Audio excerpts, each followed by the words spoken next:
नमस्कार दोस्तों, एक बार फिर से आप सभी का मैं बहुत बहुत स्वागत करता हूं। दोस्तों 4 जून को इंडिया की सरकार बनने जा रही। दोस्तों इस समय गजब की तैयारी दिल्ली में चल रही है। सबसे पहले मैं आपको ये तस्वीरें दिखाना चाहता हूं जहां पर दिल्ली में शपथ ग्रहण की तैयारी शुरू हो चुकी है। दोस्तों एआईसीसी मुख्यालय की तस्वीरें आप देख रहे हैं जहाँ पर कांग्रेस पार्टी इस समय गजब का उत्साह दिखा रही है और इस बीच सोनिया गांधी जी का एक बयान भी सामने आया है।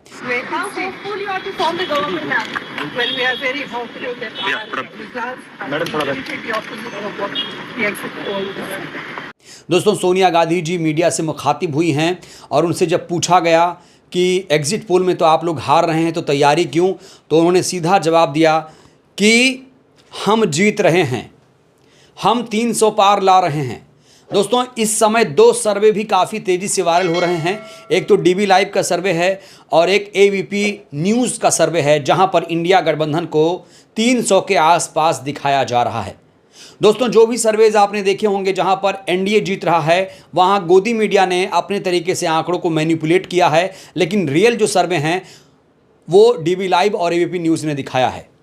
दोस्तों नतीजे 4 जून को आएंगे, लेकिन उससे पहले दिल्ली में दोस्तों ज़बरदस्त उत्साह है। इस समय जयराम रमेश ने एक बड़ा बयान दिया है और कहा है कि एनडीए के तमाम नेता जो हैं इनके संपर्क में हैं। दोस्तों धीरे धीरे अब बीजेपी का साथ उनके ही नेता छोड़ने लगे हैं।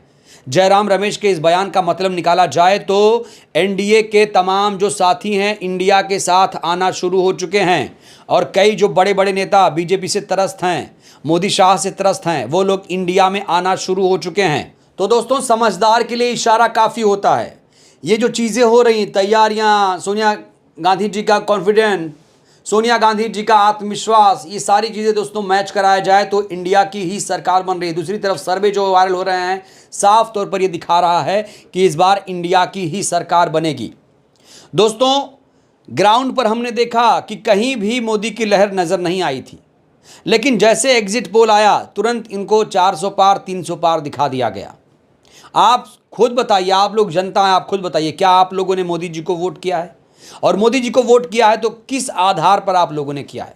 महंगाई के लिए, बेरोजगारी के लिए, गरीबी के लिए, किस मुद्दे पर आप लोगों ने वोट किया है? राम मंदिर के लिए किस पर वोट आपने किया? ये भी दोस्तों बड़ा सवाल है।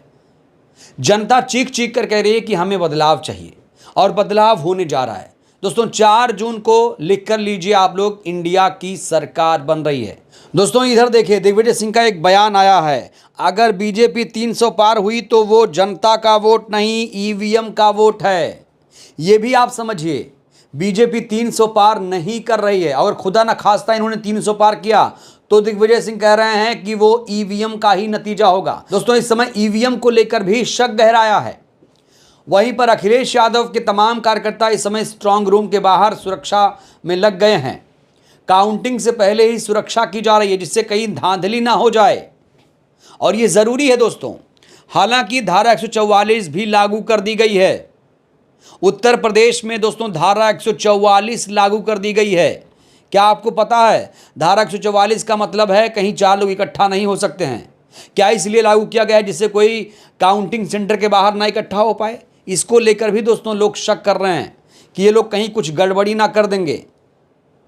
उधर दूसरी तरफ चुनाव आयोग अपने ही सुरूर में दिख रहा है, उसे लगता है सब कुछ ठीक ठाक है।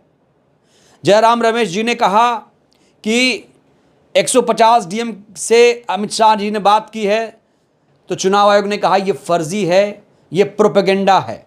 तो विपक्ष के नेता जब भी कुछ कहते हैं, आरोप भी लगाते हैं तो चुनाव आयोग उसे खारिज कर देता है। लेकिन दोस्तों इस बार बदलाव होने जा रहा है। इस बार इंडिया की सरकार बनने जा रही है। तैयारियां गजब की चल रही हैं, निमंत्रण भेजे जा रहे हैं।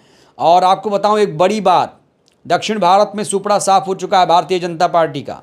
उत्तर प्रदेश में खास तौर से बुरी तरीके से बीजेपी हार रही है। दोस्तों इस समय इंडिया गठबंधन की लहर देखी जा रही है, हर तरफ राहुल राहुल हो रहा है। दोस्तों इस समय कई सारे लोग ये कह रहे हैं कि हमें बीजेपी सरकार नहीं चाहिए, हम बीजेपी सरकार को बदलना चाहते हैं, हमने इंडिया को वोट किया है, हमें इंडिया की सरकार चाहिए। दोस्तों राहुल गांधी भी जब भी रैली कर रहे थे तो बोल रहे थे कि भैया हमें नफरत को हटाना है, नफरत को मिटाना है। लोग कह रहे हैं कि भाई नफरत नहीं होनी चाहिए, ये जो नफरत फैल रही है नफरत नहीं चाहिए। आप विकास करो या ना करो उससे फ़र्क नहीं पड़ता है ज़्यादा। लेकिन हमें नफरत नहीं चाहिए। तो दोस्तों, ये जो चुनाव लड़ा गया है नफरत के खिलाफ लड़ा गया है। कुल मिलाकर इंडिया गठबंधन कामयाब रहा। कई राज्यों में बम्पर सीटें ये लोग जीत रहे हैं। एग्जिट पोल ने आपको नहीं दिखाया, वो तो खबरें छुपा ही रहे हैं। टीवी मीडिया पे आप क्या भरोसा करेंगे? जो टीवी मीडिया पूरी दुनिया में अपनी साख गिरा चुका है, 161वें नंबर पर है, वो एग्जिट पोल एग्जैक्ट दिखाएगा? ये बेईमानी होगी दोस्तों। तो आपको अब 4 जून शाम तक का इंतजार करना पड़ेगा और भी तस्वीरें क्लियर होंगी दोस्तों। बहरहाल इस वीडियो में इतना ही। आपका दिल क्या कहता है? क्या इस बार इंडिया की सरकार बनेगी? क्या राहुल गांधी वाकई इस बार प्रधानमंत्री बनने जा रहे हैं? दोस्तों, अपनी प्रतिक्रिया आप लोग जरूर दीजिए। बहुत बहुत धन्यवाद, शुक्रिया।